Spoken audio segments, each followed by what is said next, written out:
Hello, are you a Christian? I have two numbers for you, 30,000 and 70,000. Keep it in your memory, I'll describe these numbers later. If you're watching me now and you happen to be a Kannadiga or a Malayali, watch this video very carefully. Call your son, daughter or parents and ask them to watch it with you. Actually, it doesn't matter if you're a Hindu, Christian or a Muslim, the video is for all of you. On 10th November, few people, including Congress, came out to celebrate Tipu Jayanti again. And as usual, bashed BJP for discontinuing Tipu Jayanti. The question is not about supporting right or left. The question is whether Tipu was right or wrong. According to a British officer, James Curry, who was held captive along with Mangalorean Catholics, 30,000 of them were forcibly converted to Islam.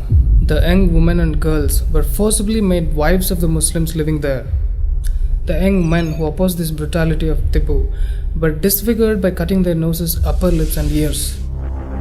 When we turn to the Malabar, the record is equally, if not horrifying. Here is an excerpt from the Portuguese man Bartholomew, who saw everything.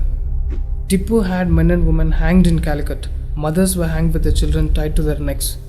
That barbarian Tipu Sultan tied the naked Christians and Hindus to the legs of elephants and made the elephants move around till the bodies of Kafirs were torn to pieces. Tipu imprisoned and forcibly converted more than 1,00,000 Hindus and over 70,000 Christians in Malabar region. So Christians, this was the second number for you. They were forcibly circumcised and made to eat beef. But now you will see Hindus from Kerala justifying it as their culture. You Hindus should be ashamed of yourself. You know why Tipu did that? Because he was an Islamic fanatic. According to him, whoever doesn't believe in Islam is an infidel or a kafir. So Christians and Hindus were kafirs for him.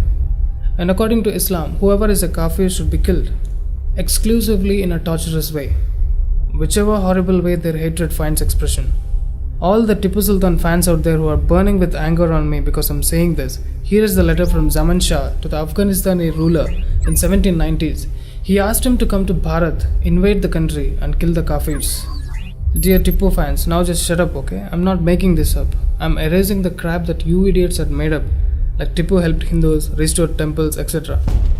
Tipu Jayanti. Bullshit. All his letters were written in Farsi language. I'm showing you the translated version. Do you know that before Tipu, official administrative records were written in Kannada and then translated to Marathi? But he enforced Farsi as an administrative language of Mysore state. If you are a practicing lawyer in Karnataka, you must be using these words like Kata, Amaldar and all these words. This is just an intro, okay? Now let's get into the real story. Nowadays, you can see a different kind of hate politics against Brahmins and use of words like Brahmanical patriarchy. Let me tell you what Tipu did to Brahmins. Tipu came to Calicut in 1788 with an army of 60,000. There were more than 7,000 Brahmin families in Calicut at the time.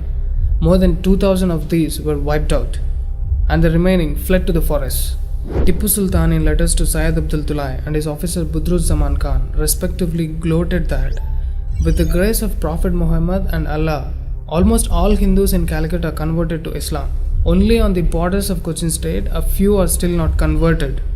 I am determined to convert them also very soon.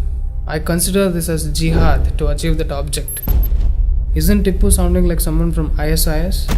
He also said that he has achieved a great victory in Malabar over 4,00,000 Hindus who were converted to Islam. Francois Ripard was a French sailor who was helping Tipu to defeat Britishers. It was stated in his diary in Jan 14, 1799 that Ripard was disturbed by the view from his fort, where Brahmins were chopped daily and their followers were made to see it. You're right when you say women in India aren't safe. Let me tell you some history behind it.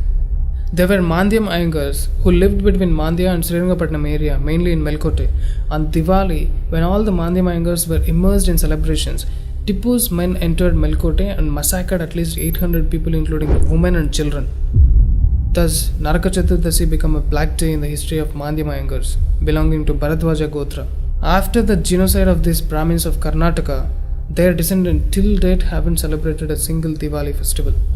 But according to The Wire, Tipu is a warrior and a dreamer.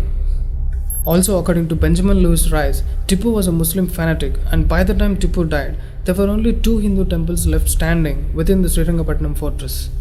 If Kerala was where Tipu Sultan showed his cruelty, Karnataka was where he showed his brutality and murderous self. So now you know that it wasn't only the lower caste Hindus who were brutalized by jihadists like Tipu. he also killed thousands of Brahmins and converted lakhs of them to Islam. Everyone who is not a Muslim is equally a kafir to them. Where do you think Muslims who come out on roads to burn down cities like in Gujarat, Delhi and Bangalore learned that skill from? In 1788, Tipu marched into Coorg and burnt down entire towns and villages. Mir Hussain Kirmani, who was Tipu's courtier cum biographer, described how they burnt down villages in Kushalpura, Talakaveri, Madikeri and other places. In a letter to the Nawab of Kurnool, Ranmast Khan, he described how he took 40,000 Coorgis as prisoners and forcibly converted them to Islam and incorporated them with Ahmadi corps. To Islamize Coorg, he transported about 7,000 Muslim families belonging to the Sheikh and Shahid sects to Coorg from elsewhere. Tipu will technically qualify the word devil. He was so cruel and maniacal that he ordered even the dead among the Coorgs were to be made Muslims. His brutality on Coorg went on from 1785 to 1790. During this period, Tipu destroyed more than 600 temples across Coorg. Because of Tipu's jihad, hundreds of temple priests fled to Mangalore along with their families. Worship came to a permanent halt in several temples. Some temples were covered with leaves in order to conceal their presence. The Malatiriki Bhagavati temple at Virajpet is an example of this. Equally, the renowned Omkareshwara temple in Madikeri was about to meet the same fate. The ruler at Madikeri panicked at the approach of Tipu, removed its tower and replaced it with a dome so that it looked like a mosque from afar. The temple continues to retain the same appearance till date. In his reign of Napoglu near Madikeri, Tipu destroyed the temples in the surrounding villages of Betu and Kolakeri. Remnants of Tipu Sultan's raid of Coorg survive even today. The forcibly converted Coorgis are today known as Kodava Mapilas, Coorg Muslims, whose last family names are still Hindu. They usually have these surnames.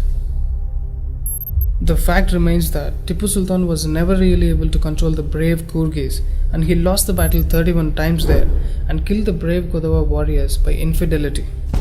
So now we know the reality of this vile Islamist Tipu Sultan. Shameless Congress and left brainwashes youth with beautiful lies about such a person merely for appeasement purpose.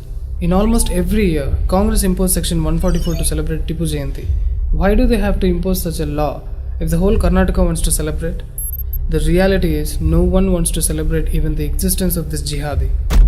Also, it is now clear that all the Muslims living in that area were in fact forcefully converted by Tipu, and they were previously mostly Hindus.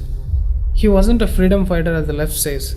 He fought not only against the Britishers, but also against the Nizam, Zamorins of Kerala, also against Marathas. How is a freedom fighter then?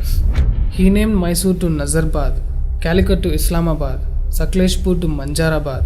He did all of that for religious and political reasons and to increase his own kingdom and not for the nation.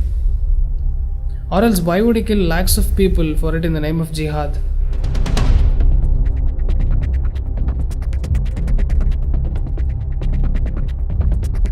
String is available in Hindi, Kannada and Telugu as well. Please subscribe to your favorite regional channel, like and share the video. Please support us through Patreon and one-time payment options. See you again in the next video of String Reveals.